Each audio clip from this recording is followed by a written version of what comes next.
Y entonces se dejó de combatir la corrupción, se regresó al nepotismo como cultura, se quitaron las políticas de paridad de género y de igualdad, la escuela judicial volvió a ser el club de amigos y el Instituto de la Defensoría Pública el patito feo del Poder Judicial. Pero sobre todo se acrecentó la lejanía con el pueblo de México. La Suprema Corte se convirtió en defensora de las élites, de la oligarquía, de los poderosos, de la comentocracia, de la derecha. La Suprema Corte decidió otorgarle a la oposición en una suspensión, en una sentencia, lo que habían perdido en las urnas. Y esto lo dije en el Pleno de la Corte, siendo ministro en funciones. Pero lo peor, decidió intervenir en el proceso electoral de manera descarada con los hechos que hoy son públicos de todos nosotros. Transformación pacífica del país.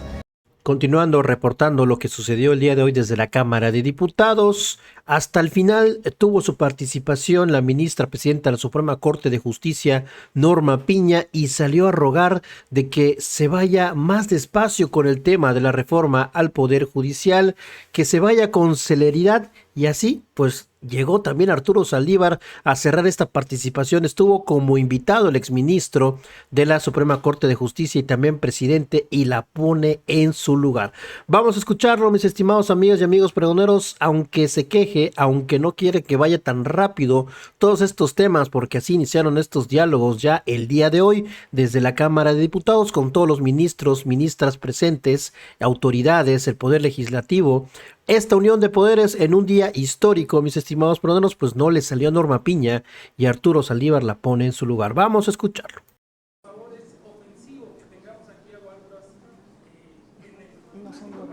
Diputado, le pido por favor que guardemos el orden. Adelante, ministra presidenta, por favor. Gracias. Buenas tardes, señoras y señores. Agradezco la invitación a esta sesión inaugural de los diálogos nacionales. Este ejercicio representa una oportunidad única para reflexionar y debatir sobre temas de trascendencia nacional que nos involucra a todos los poderes de la Unión, como lo es la propuesta de reforma constitucional al Poder Judicial, no solo al federal, también al local. Desde la Judicatura Federal participaremos y expresaremos nuestras posturas sobre cada uno de los temas que en ella se abordan. Nos encontramos en un momento crucial de nuestra historia. Estamos en el umbral de una reforma al Estado mexicano desde sus cimientos. Compartimos con los que están aquí presentes el objetivo de mejorar la justicia en México. Precisamente en este entendido y asumiendo la responsabilidad que nos corresponde, a inicios del presente año, el Poder Judicial de la Federación convocó a la construcción colaborativa de una agenda nacional de seguridad y justicia. El objetivo más importante de esta agenda ha sido construir una visión de justicia desde la perspectiva de las víctimas y el camino que tienen que recorrer para defender y proteger sus derechos. Cualquier reforma judicial debe de responder principalmente a sus necesidades. Es por esto que llevamos más de 4 meses escuchando a miles de personas en todas las regiones del país. Compartimos las mesas de escucha no solo con autoridades judiciales, sino también con policías, con fiscales, con defensores públicos, con peritos, con legisladores, con estudiantes, profesores, miembros de la sociedad civil, como defensores de derechos humanos, madres buscadoras, víctimas, miembros de grupos en situación de vulnerabilidad. Generamos y recopilamos información tanto cualitativa como cuantitativa sobre los problemas prioritarios del país en estos temas. Tenemos propuestas concretas para mejorar el sistema de seguridad y justicia en nuestro país. Esta agenda propositiva estará a disposición de ustedes y de toda la sociedad. De este ejercicio de escucha, desprendimos algo muy claro. La justicia no es solo una cuestión de leyes y tribunales. La justicia es una cuestión de derechos humanos, de equidad, de ética y de dignidad que involucra a todas las autoridades de los distintos niveles de gobierno. Resulta esencial decirlo con toda claridad. La justicia en México no es un monopolio del Poder Judicial. Lo resalto con la mayor vehemencia, con el mayor énfasis. Pensar en una reforma al Poder Judicial implica, como mínimo, reflexionar sobre el papel que desempeña como piedra angular para mantener la paz y la cohesión al resolver de manera imparcial e independiente los conflictos que surgen en una sociedad democrática. Seamos críticos de la justicia en México. La realidad no nos permite otra actitud, pero apliquemos la crítica en la que se encuentre en el centro de esta las necesidades de las víctimas y de las y los usuarios del sistema de justicia en general.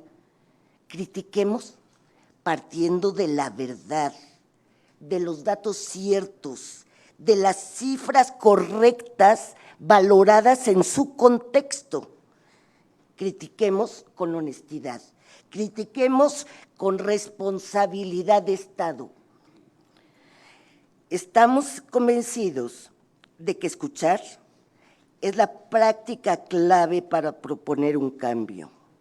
Estamos abiertos a entablar un diálogo real, un diálogo responsable, pero para dialogar se requiere voluntad de reflexión. Resolvamos nuestras diferencias en el ancho camino del entendimiento, diluyendo así la idea de una decisión tomada. Señoras y señores legisladores, el paso veloz ante modificaciones estructurales solo puede dar entrada a problemas mayores. En las últimas décadas, esta soberanía ha impulsado reformas en diversas materias, como la penal, la civil, los mecanismos alternativos, la laboral y la judicial. Cada uno de estos cambios ha requerido amplitud temporal y gradualidad. Ustedes así lo determinaron. Por ello, en la reforma judicial que hoy nos convoca, no debe pesar más la celeridad que la idoneidad. Las víctimas y quienes acuden al sistema de justicia merecen personas juzgadoras honestas, con vocación de servicio, empáticas y capacitadas. Estoy convencida de que en nuestras distintas visiones de cómo mejorar la justicia en México, encontraremos más coincidencias que divergencias.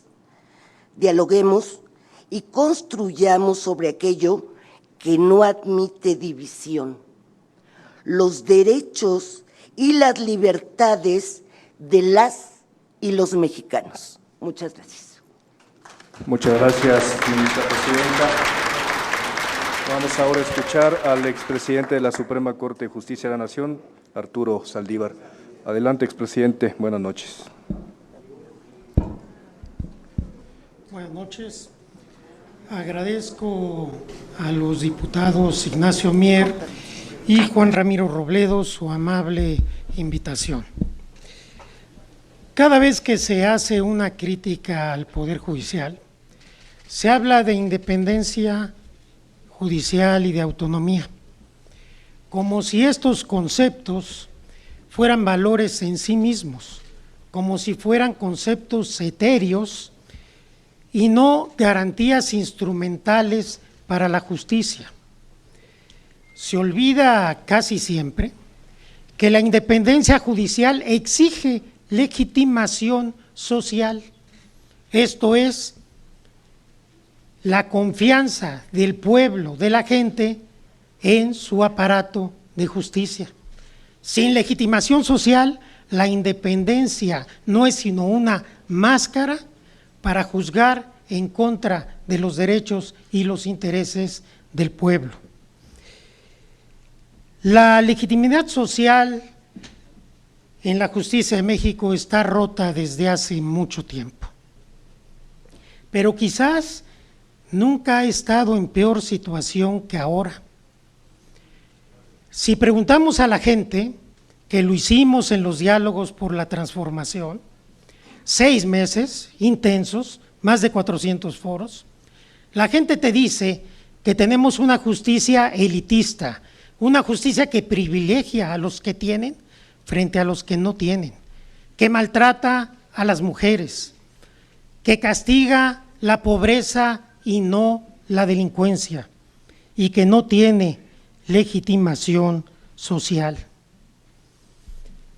Hace unos años, ante esta situación tan grave de la justicia y en particular del Poder Judicial Federal, con el apoyo del presidente Andrés Manuel López Obrador y de la mayoría de las fuerzas políticas de este Congreso de la Unión, se llevó a cabo una reforma judicial con y para el Poder Judicial, una autorreforma del Poder Judicial que fue muy importante y que dio resultados mientras se tuvo la voluntad de que los diera.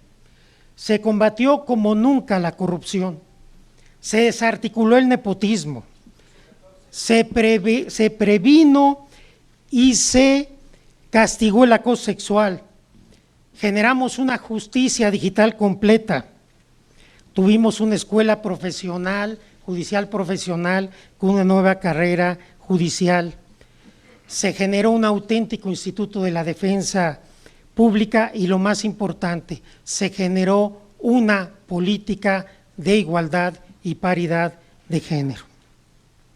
Lamentablemente, en enero de 2023 se tomó otra decisión y la decisión fue: destruyamos todo lo que se hizo y confrontémonos con los otros poderes del Estado. Y entonces se dejó de combatir la corrupción, se regresó al nepotismo como cultura, se quitaron las políticas de paridad de género y de igualdad, la escuela judicial volvió a ser el club de amigos y el Instituto de la Defensoría Pública, el patito feo del Poder Judicial. Pero sobre todo se acrecentó la lejanía con el pueblo de México. La Suprema Corte se convirtió en defensora de las élites, de la oligarquía, de los poderosos, de la comentocracia, de la derecha.